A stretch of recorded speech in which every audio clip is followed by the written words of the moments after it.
മധുരം തൂവും മഴയും നീ.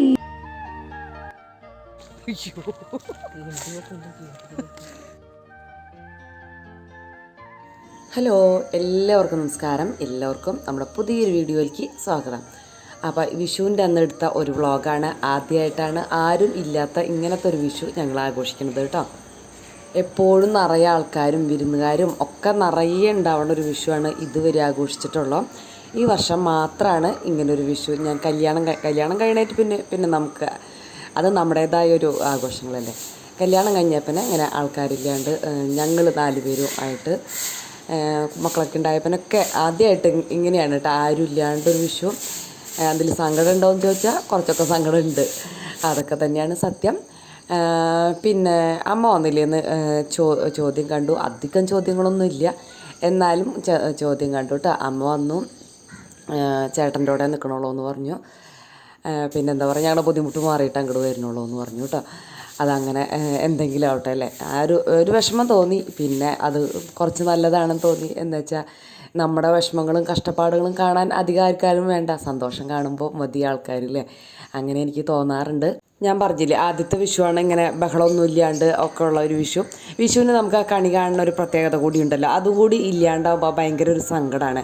അപ്പോൾ എനിക്ക് തോന്നി, ആ ഒരു ഭയങ്കര മനസ്സിന് ഭയങ്കര ഒരു ടെൻഷനും വിഷമം ഒക്കെ എഴുന്നേറ്റപ്പോൾ എനിക്ക് തോന്നി കേട്ടോ. അപ്പോൾ ആ ഒരു വിഷമം മാറാൻ ഞാൻ വേഗം അടിച്ചു വാരി മുറ്റൊക്കെ അടിച്ച് ഒന്ന് തുടച്ചെടുത്ത് വേഗം ഗുരുവായൂരപ്പന് മുന്നിൽ ഒരു വിളക്ക് വെച്ചു, ഒന്ന് തൊഴുതു കേട്ടോ. എൻ്റെ എല്ലാ സങ്കടം അവിടെ തീർന്നു. പിന്നെ മൈൻഡ് നല്ല ഫ്രഷായിട്ടാണ് ഞാൻ വീണ്ടും നമ്മുടെ കിച്ചണിലേക്ക് പോകുന്നത് കേട്ടോ. പിന്നെ ഉമർത്തും അതുപോലെ തന്നെ ഒന്ന് വിളക്ക് വെച്ചു, പിള്ളേരെയും വിളിച്ചു കൊണ്ടുവന്ന് ഒന്ന് കണി കാണിക്കുന്ന പോലെ തന്നെ ഒന്ന് ഗുരുവായൂരപ്പനൊന്ന് തൊഴിച്ചു.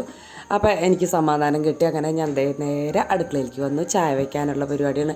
തിക്കും തിരക്കൊന്നുമില്ല കേട്ടോ. ഞാൻ പറഞ്ഞില്ല, ആരും ഇല്ലാത്ത കാരണം കൊണ്ട് തന്നെ ഒരു തിരക്കും ഇല്ല. നല്ല റിലാക്സ് മൈൻഡായിട്ട് ഒരു ജോലികളും ഇല്ലാണ്ടാണ്.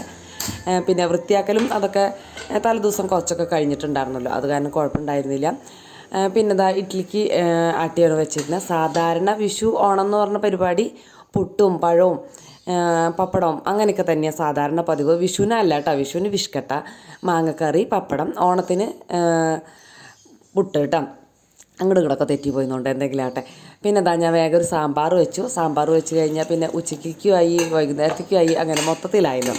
അപ്പോൾ അങ്ങനെ സാമ്പാർ തന്നെയാക്കി. മത്തങ്ങ ഉണ്ടായിരുന്നില്ല, അപ്പോൾ ഒരു സവോളയും പച്ചമുളകും അങ്ങനെ എല്ലാവർക്കും ഇട്ടിട്ട് കായൊക്കെ ഇട്ടിട്ട് പരിപ്പ് വേവാനായിട്ട് വെച്ചു. ഇഡ്ഡലിക്കുള്ള വെള്ളം തിളയ്ക്കാനായിട്ട് ആദ്യം തന്നെ ഞാൻ വെച്ചിട്ടാണ് ഞാൻ പിന്നെ പരിപ്പ് കഴുകാനൊക്കെ പോയത്. അപ്പോൾ പരിപ്പ് കഴുകി അടുപ്പത്ത് ഇടുമ്പോഴേക്കും നമ്മുടെ ഇഡ്ഡലി പാത്രത്തിലെ വെള്ളം തിളച്ച് നമുക്കിത് കോരി അടിക്കാമല്ലോ. അതിനിടയ്ക്ക് ചായയും തിളച്ചിട്ടുണ്ട്. പിന്നെ പനി മാറിയോന്ന് ചോദിക്കുന്നുണ്ടായിരുന്നു. പനി കുറഞ്ഞു എന്ന് മാത്രമുള്ളൂ, ചുമ നന്നായിട്ടുണ്ട്. ഷോർട്ട് വീഡിയോ ഒന്നും ഇടാത്തത് അതുകൊണ്ടാണ്. ചുമ തുടങ്ങിയത് ശരിക്കും പനി മാറിയപ്പോഴാണ് കേട്ടോ. അത് കാരണം കൊണ്ട് തന്നെ അങ്ങനെ സംസാരിക്കുമ്പോൾ പിടിച്ച് ഇങ്ങനെ വളരെ കഷ്ടപ്പെട്ടിട്ട് തന്നെയാണ്. പിന്നെ വീഡിയോ എല്ലാതും എടുത്തു വെച്ചിട്ടുണ്ടായിരുന്നു കഴിഞ്ഞ ആഴ്ച തന്നെ. അത് കാരണം കൊണ്ടാണ് ഈ ആഴ്ച വീഡിയോ മുടങ്ങാണ്ട് വന്നത്. ഇതും ഇപ്പോൾ രാവിലെ എഴുന്നേറ്റിട്ടാണ് എഡിറ്റ് ചെയ്യുന്നത്. രാത്രി തീരെ പറ്റാണ്ട് അങ്ങനെ കിടന്നുറങ്ങി രാവിലെ എഴുന്നേറ്റ് എഡിറ്റ് ചെയ്യാൻ പറ്റി ഭാഗ്യത്തിന്. അങ്ങനെ സംസാരിക്കുന്നതിൻ്റെ ഇടയിൽ നമ്മുടെ ഇഡ്ഡലി ആയിട്ടുണ്ട് കേട്ടോ. അപ്പം അങ്ങനെ ഇഡ്ഡലിയും ചായയും റെഡി ആയിട്ടുണ്ട്. പിന്നെ ഞാൻ സാമ്പാറിനുള്ള ബാക്കിയുള്ള കഷ്ണങ്ങളൊക്കെ ഒന്ന് എടുത്തു. സാമ്പാർ കഷ്ണമൊന്നും അങ്ങനെ പ്രത്യേകിച്ചൊന്നും വാങ്ങിപ്പിച്ചിട്ടൊന്നും ഉണ്ടായിരുന്നില്ല. അങ്ങനെ ആരും പ്രത്യേകിച്ച് വിരുന്നാരില്ലാത്തതുകൊണ്ട് വിഷുവിനൊരു സ്പെഷ്യൽ പർച്ചേസിങ്ങോ കാര്യങ്ങളോ ഒന്നും ഉണ്ടായിരുന്നില്ല. ഇന്നലെ ആ ബീഫ് മേടിച്ച് ബിരിയാണി ഉണ്ടാക്കിയില്ല, അത് മാത്രമാണ് വിഷുവിന് സ്പെഷ്യലായിട്ട് ചെയ്തത്. അത് സാധാരണ ഒരു സൺഡേയിൽ നമ്മൾ ചെയ്യണതൊക്കെ തന്നെയില്ല, അത്രയും തന്നെയാണ് ഈ വിഷുവിന് പ്രത്യേകത ഉണ്ടായിരുന്നുള്ളൂ. വേറെ ഒരു പ്രത്യേകതയും ഉണ്ടായിരുന്നില്ല. പക്ഷേ ലാസ്റ്റ് ഒരു സർപ്രൈസ് ഉണ്ട് കേട്ടോ, അത് കൂട്ടുകാർ കാണാൻ മറക്കരുത്. അത് കണ്ടിട്ടേ പോകാവൂ. നമ്മുടെ ആദിത്യൻ്റെ കഴിവാണ് അത് എന്ന് പറയാം. അവൻ ഫോട്ടോ എടുക്കാനും പടം വരയ്ക്കാനും ഒക്കെ നല്ല മിടുക്കനാണ് കേട്ടോ. അപ്പോൾ ക്യാമറ വാങ്ങിച്ചു കൊടുക്കണം എന്നാണ് എപ്പോഴും പറയുന്ന ഒരു ആവശ്യങ്ങൾ. അപ്പോൾ ബുദ്ധിമുട്ടൊക്കെ മാറുമ്പോൾ ഒരു ക്യാമറ വാങ്ങിച്ചു കൊടുക്കണമെന്നുണ്ട്. മുന്നേ നമുക്ക് ക്യാമറയായിരുന്നു ഷൂട്ട് ചെയ്യാനായിട്ട്. ആ ക്യാമറയിൽ അവൻ ഇവിടെ വന്ന സമയത്ത് നന്നായിട്ട് ഫോട്ടോസൊക്കെ എടുത്ത് ഇൻസ്റ്റയിലൊക്കെ അപ്ലോഡ് ചെയ്യാറുണ്ടായിരുന്നു. പക്ഷേ ഇപ്പോൾ ഫോണല്ലേ, അതും എൻ്റെ കയ്യിലല്ലേ എപ്പോഴും. അപ്പോൾ അതവന് അത്ര കിട്ടില്ല. പിന്നെ അവൻ്റെ കയ്യിലുള്ള ഫോണെന്ന് വെച്ചാൽ എൻ്റെ പഴയ ഫോണാണ്, അപ്പോൾ അത് അത്ര നല്ല ക്വാളിറ്റി ഒന്നുമില്ല. അപ്പോൾ ഇനി എപ്പോഴെങ്കിലുമൊക്കെ ഒരു ക്യാമറ വാങ്ങിച്ചു കൊടുക്കുമെന്ന് വിചാരിച്ചിട്ടുണ്ട്. ഏതെങ്കിലും ഒരു എന്താ പറയുക, +2ൻ്റെയോ +1ൻ്റെയോ ഒക്കെ റിസൾട്ട് വരുമ്പോൾ അറിയാണ്ട് അല്ലേ, അങ്ങനെ വിചാരിച്ചിരിക്കുന്നുണ്ട് ഞാൻ. അങ്ങനെ അവൻ പറയും ഇടയ്ക്ക്. അതിനിടയ്ക്ക് നമ്മുടെ സാമ്പാറായിട്ടുണ്ട്, മല്ലിയിലൊക്കെ റെഡിയാക്കി കുറച്ച് സാമ്പാർ വെച്ചോളൂ. എപ്പോഴും കൂടുതൽ വയ്ക്കുമ്പോൾ പണ്ടത്തെ പോലെ ഞാനിങ്ങനെ എല്ലാവരും ഉള്ളപ്പോഴത്തെ പോലെ കൂടുതൽ കുക്കർ നിറച്ച് വെച്ചിട്ട് എന്നും എടുത്ത് കളയലാണ് കേട്ടോ. അപ്പോൾ ഇന്ന് ഭാഗ്യത്തിന് കൈ അങ്ങനെ പകുതിയായി. പിന്നെ എനിക്ക് തോന്നി ഈ സാമ്പാർ മാത്രം വെച്ചാൽ ഇനിയിപ്പോൾ വിഷും കൂടിയല്ലേ, കുറവായിട്ട് തോന്നണ്ടെന്ന് വിചാരിച്ചിട്ട് വേഗം ഒരു തക്കാളി ചമ്മന്തി അരച്ചു. അപ്പോൾ അതിലേക്ക് ഇത്തിരി മുളക് പൊടി കാശ്മീരി ഇട്ടാൽ മതി. പിന്നെ 2 തക്കാളി, ഒരു സവോള, ഒരു പച്ചമുളകിന് പകരം വറ്റൽ മുളക് ഇടണമെങ്കിൽ ഇടാം. വെളുത്തുള്ളിയും വേണമെങ്കിൽ ഒരു കുഞ്ഞ് പീസ് ഇഞ്ചിയും കൂടി ഇട്ട് കൊടുക്കുക കേട്ടോ. കറിവേപ്പിലും എന്തൊക്കെ വേണം അതൊക്കെ ഇടുക. നല്ല ടേസ്റ്റാണ്. എങ്ങനെ ഉണ്ടാക്കിയാലും നന്നായിട്ട് വഴറ്റി ഉണ്ടാക്കണം. പിന്നെ ഇന്ന് മുറ്റത്തൊന്നും തീ കത്തിക്കാനായിട്ട് പോയില്ല. ഇൻഡക്ഷനിൽ തന്നെ ഇവിടെ തന്നെ വെച്ചു കേട്ടോ. ഇനി അവിടെ പോയിന്ന് ചേട്ടൻ ഫുൾ റെസ്റ്റാണ്. ഈ വിഷുവിൻ്റെ അന്ന് ചേട്ടനായിരുന്നു പനി. അപ്പോൾ അത് കാരണം കൊണ്ട് ചേട്ടൻ ഫുള്ളായിട്ട് റെസ്റ്റ് എടുത്തു. അന്ന് എനിക്ക് വയ്യായൊന്നും ഉണ്ടായിരുന്നില്ല. എനിക്കിപ്പോഴാണ് കേട്ടോ വന്നത്. ഇപ്പോഴത്തെ പനി എന്ന് പറഞ്ഞാൽ 2 ദിവസം ഫുള്ളായിട്ട് പനി, കയ്യും കാലൊക്കെ കുഴഞ്ഞ് നടക്കാനൊന്നും പറ്റാത്തൊരവസ്ഥ. ആ ഒരു അവസ്ഥയാണ്. എന്നാൽ വേറെ തുമ്മല കാര്യങ്ങളൊന്നുമില്ല. അത് കഴിഞ്ഞപ്പോൾ ചുമ വന്നു. അപ്പോൾ അത് അരിയും കൂടി ഇട്ട് കൊടുത്തിട്ടുണ്ട്. കരിയായിട്ട് വെച്ചില്ല എന്ന് വെച്ചാൽ ഇന്നലത്തെ ബിരിയാണി ബാക്കിയിരിപ്പുണ്ട്. അപ്പോൾ പിന്നെ അത് അഡ്ജസ്റ്റ് ചെയ്യണ്ടേ എന്നിങ്ങനെ ആലോചനയിലാണ് കേട്ടോ ഈ ഒരു ടൈമിലൊക്കെ. എന്നാലും ഞാൻ ചോറ് വെച്ചു വെച്ചാൽ രാവിലത്തെ അടുക്കളയിലത്തെ പണികൾ ഒറ്റയടിക്ക് തീർന്നില്ലേ. അതിനിടയ്ക്ക് പാത്രങ്ങളൊക്കെ ഒന്ന് കഴുകലും വെള്ളം കൊണ്ടുവരാനുള്ളത് അതൊക്കെ റെഡിയാക്കി. പിന്നെ തക്കാളി ചമ്മന്തി ഒന്ന് ക്രഷ് ചെയ്തെടുത്തു. അതേ ചെഞ്ചട്ടിയിൽ എടുത്ത് വെച്ചു കേട്ടോ. പാത്രം കഴുകേണ്ട മടിക്ക് ഒരു പാത്രം കൂടി കഴുകാൻ നിൽക്കണ്ട. പിന്നെ ഇതിൽ തന്നെ ഇട്ട് ചൂടാക്കണമെങ്കിൽ ചൂടാക്കാം, ഒക്കെ ചെയ്യാമല്ലോ.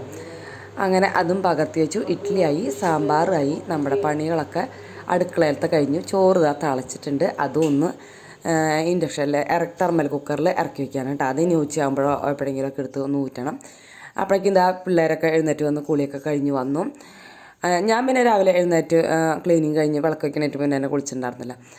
അങ്ങനെ എല്ലാവരും കൂടി ഇരുന്ന് ഫുഡ് കഴിച്ചു. അപ്പോൾ ഇഡ്ഡലി ആയതുകൊണ്ട് ഇവർക്ക് അങ്ങനെ കുഴപ്പമൊന്നുമില്ല. സ്പെഷ്യലായിട്ട് ഉണ്ടാക്കിയ അത്ര ഇഷ്ടം. പക്ഷേ ഇഡ്ഡലി അത്ര സ്പെഷ്യലൊന്നുമല്ല. നമുക്ക് സാധാരണ ബ്രേക്ക്ഫാസ്റ്റ് തന്നെയല്ലേ ഇഡ്ഡലി എന്ന് പറയുന്നത്. പക്ഷേ നല്ല സോഫ്റ്റ് ആയിരുന്നു എന്നൊക്കെ പറഞ്ഞു. ഞാൻ ഇന്നലെ സോഫ്റ്റ് ആവില്ല എന്ന് വിചാരിച്ചാൽ അതിൻ്റെ കാരണം എന്ന് വിചാരിച്ചാൽ ഞാൻ ആദ്യം വെള്ളയപ്പത്തിനായിരുന്നു ഇട്ടിരുന്നത്. പിന്നെ അത് ഇഡ്ഡലിക്ക് മാറ്റിയത്. അപ്പോൾ ഇത് എത്ര നാഴി അരി കുതിർത്തായിട്ടെന്നുള്ളത് ഒരു മൈൻഡിൽ ഉണ്ടായിരുന്നില്ല. അപ്പോൾ ആ ഉഴുന്ന് ഇത്തിരി കുറഞ്ഞു പോയോ എന്ന് എനിക്കൊരു സംശയം ഉണ്ടായിരുന്നു. ഉച്ചയ്ക്ക് ഞങ്ങൾ തലേദിവസത്തെ ബിരിയാണി എടുത്ത് ചൂടാക്കി, തലേദിവസത്തെ ബീഫ് എടുത്ത് ചൂടാക്കി, ഇത്തിരി മോര് റെഡിയാക്കി. വിഷുവിന് സാധാരണ തൃശ്ശൂർക്കാർ പച്ചക്കറി മാത്രമേ ഉച്ചയ്ക്ക് കഴിക്കൂ കേട്ടോ, നോൺ വെജ് കഴിക്കുകയേ ഇല്ല. പക്ഷേ ഈ വിഷുവിന് ആരും ഇല്ലല്ലോ, ഞങ്ങൾ അങ്ങനെ കുറച്ച് സൂത്രമൊക്കെ കാട്ടിയിട്ടോ. പിന്നെ ഞങ്ങളിതാ ഒരു 5 മണി 5:30 ആയപ്പോൾ ഫോട്ടോഷൂട്ടിന് വേണ്ടി ഇറങ്ങിയിട്ടോ. അമ്പലത്തിൻ്റെ മൈമ്പിള്ളി അമ്പലം എന്ന് പറയും, ശിവൻ്റെ അമ്പലമാണ്. അവിടേക്ക് നടന്നു പോയി. ഞാനന്ന് പിറ്റേ ദിവസത്തേക്കുള്ള എഡിറ്റിങ് കഴിഞ്ഞ് ഫോണിൽ സ്ഥലം ഉണ്ടാവണ്ടേ, അതിന് വേണ്ടിയിട്ട് എഡിറ്റിംഗ് ഒക്കെ കഴിഞ്ഞ് ഞങ്ങൾ റെഡി ആയിട്ട് അങ്ങനെ ഇറങ്ങുകയാണ്. അപ്പോൾ സ്പീഡിൽ പോവുകയാണ്. ആ സൺലൈറ്റ് പോണേറ്റ് മുന്നേ അങ്ങനെ എത്തണമല്ലോ, അതിന് വേണ്ടിയിട്ടാണ് കേട്ടോ. അപ്പം ഞാനിങ്ങനെ സ്പീഡിൽ നടക്കുകയാണ്. അത് സ്ലോ മോഷനിൽ ഇടാനൊക്കെ തന്നെയാണ് ആദിത്യം ചെയ്യണത്. അതിനിടയ്ക്ക് അവിടെ ഒരു കശുമാങ്ങ കണ്ടു. അത് എറിയണ തിരക്കിലാണ്. ചെറുപ്പത്തിലെ കുറേ കശുമാങ്ങ കഴിച്ച് കശുവണ്ടിയൊക്കെ പറക്കി നടന്നിട്ടുണ്ട് കേട്ടോ. ചേട്ടൻ നടന്നിട്ടുണ്ടോ എന്ന് എനിക്കറിയില്ല. ഞാൻ അങ്ങനെയൊക്കെ നടന്നിട്ടുണ്ടായിരുന്നു. പക്ഷേ ഇപ്പോൾ കശുമാങ്ങയൊന്നും കണ്ണി കാണാൻ പോലും നമുക്ക് കിട്ടില്ലല്ലോ.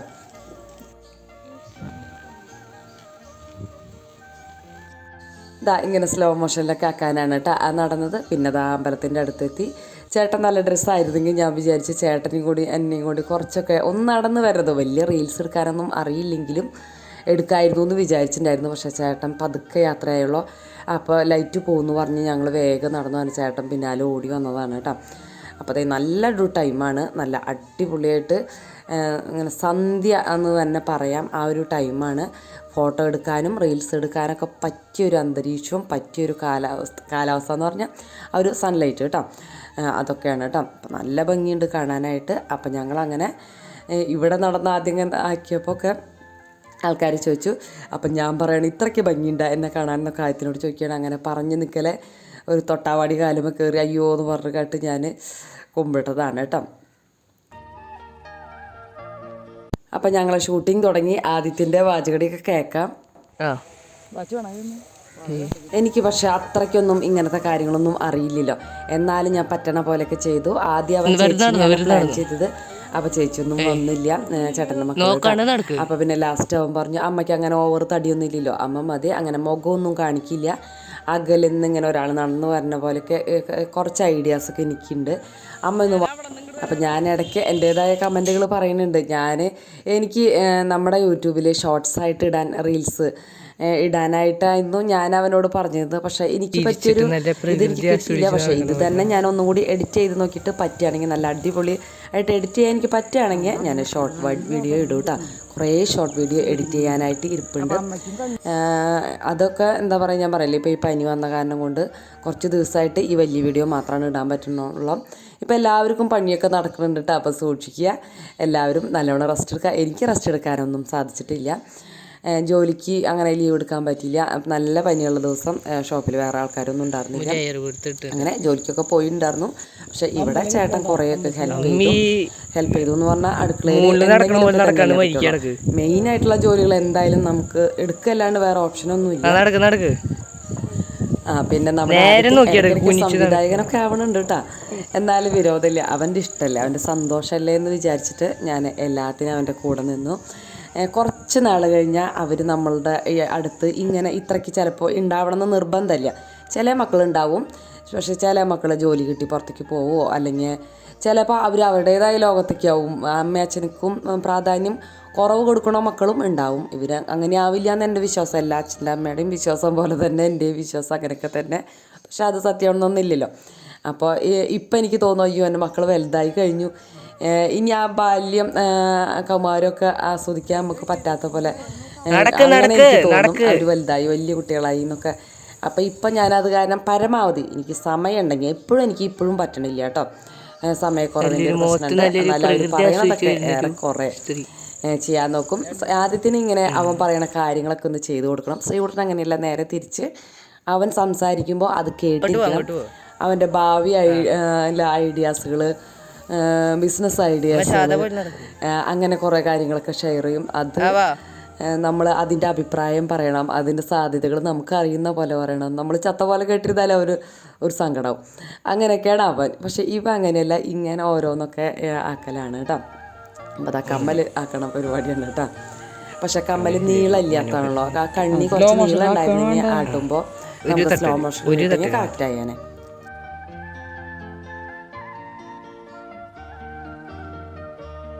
അവനപ്പോൾ അവൻ്റെ റീൽസിലേക്ക് അത് എടുത്തില്ല കേട്ടോ. കമ്മലിന് കണ്ണി നീളം കൂടുതൽ ഉണ്ടാവണമായിരുന്നു, പക്ഷെ പറ്റിയില്ല. ഇങ്ങനെ ഈ നടക്കണതൊക്കെ നല്ല എന്താ പറയുക, സാച്ചുറേഷൻ കൂട്ടി അധികം എഡിറ്റിങ്ങോ കളർ ചേർക്കുകയോ ഒന്നും എനിക്കൊരു ഭാഗത്ത് വേണ്ടി വന്നിട്ടില്ല. നല്ല അടിപൊളിയായിട്ട് ഈ ക്യാമറ ഷൂട്ടിങ്ങൊക്കെ ആദ്യത്തിനാണ് കേട്ടോ. അപ്പോൾ ഇവിടെ നിന്ന് ഇങ്ങനെ ആ ക്യാമറയും കൊണ്ട് ഇങ്ങനെ പോകുന്നതാണ് കാണുന്നത്. ശരിക്കും പറയാമെന്ന് വെച്ചാൽ പിന്നിൽ വേറൊരു ക്യാമറ കൂടി ഉണ്ട്. അവൻ ആ ചെയ്യണതൊക്കെ എനിക്ക് എടുക്കായിരുന്നു തോന്നി. പക്ഷേ വേറെ ക്യാമറ ഇല്ലല്ലോ, അവൻ എൻ്റെ ഫോണിലാണ് എല്ലാം ഷൂട്ട് ചെയ്യണത്. പിന്നെ ശ്രീകുട്ടൻ്റെ ഫോണ് അത്ര കാര്യമില്ല, 10ാം ക്ലാസ് കഴിഞ്ഞപ്പോൾ വാങ്ങിച്ചു കൊടുത്തൊരു ഫോണാണ്, വിവോ ആണ്. അത് ഇപ്പോൾ അത്ര കാര്യമില്ല. അത് കാരണം കൊണ്ട് ഞാനിങ്ങനെ ഷൂട്ടിങ്ങിനൊന്നും അത് ഉപയോഗിക്കാറില്ല, എൻ്റെ ഫോൺ തന്നെ ഉപയോഗിക്കാറ്. നടന്ന് ആ പാടത്തിൻ്റെ അറ്റെത്തിയിട്ടാണ് ഒരു കുഞ്ഞ് നീർച്ചാൽ പോലെ പോണ വെള്ളമാണ്. ഇത്രയ്ക്കും വെള്ളമായിട്ട് അവൻ ആ ഒരു ക്യാമറയിൽ കൂടെ കാണിക്കണത് കേട്ടോ. പിന്നെതാ കുറേ ഇവ എടുക്കണത് നോക്കിയിരിക്കണത് എടുത്തോളം പറഞ്ഞിട്ട് എടുത്തത് എന്താണ്, അവ അങ്ങനെ ഇതേ കണ്ടല്ലേ ഈ ചെടികൾ കുഞ്ഞ് എന്താ പറയുക, നമ്മുടെ വിരലിൻ്റെ തുമ്പിൻ്റെ അത്ര മാത്രം വലുപ്പമുള്ള ചെടികളാണ്. അങ്ങനെയൊക്കെയാണ്. അപ്പം ഞാൻ വിചാരിക്കും ഈ സിനിമയിലൊക്കെ ഷൂട്ട് ചെയ്യണത് ഇങ്ങനെയൊക്കെ ആയിരിക്കാം അല്ലേ. അതൊക്കെ നമുക്ക് നോക്കിയാൽ ഇപ്പോൾ യൂട്യൂബിലൊക്കെ അടിച്ച് നോക്കിയാൽ കിട്ടും. പിന്നെതാ സൂര്യൻ വെള്ളത്തിൽ കണ്ട, അതും സൂര്യൻ വെള്ളത്തിലല്ല കേട്ടോ, അതിൻ്റെ നെഴല്. പിന്നെ അമ്പലം മൊത്തത്തിലെടുത്തു. ഒരു പ്രാവ് പറക്കണത് കിട്ടാൻ വേണ്ടിയിട്ട് കുറേ കഷ്ടപ്പെട്ടു ആദിത്യൻ. പക്ഷേ അങ്ങനെ അടുത്തുനിന്ന് പ്രാവിനെ കിട്ടിയില്ല. അവ അങ്ങനെ നടന്നില്ല, എല്ലാം പാടി വരുമ്പോൾ ഒറ്റ പറക്കൽ കാണാം പ്രാവ്. ഞാൻ പതുക്കെ നോക്കി നടക്കണമെന്ന് പറഞ്ഞു കഴിഞ്ഞാൽ അതിനൊന്നും മനസ്സില്ല. ഇത്തിരി വെപ്രാളം കൂടുതലാണ്. ഞാനും മോശക്കാരിയല്ലല്ലോ വെപ്രാളത്തിന്.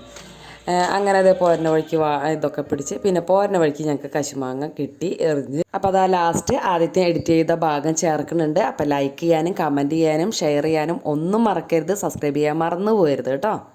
മനമാകെ നിറയും മഴവിൽ നീയാണ്, മധുരം തൂവും മഴയും നീയാണ്. ഞാൻ നിഴലായി മാറുന്നു, കണ്ണിൽ തേൻ ചോര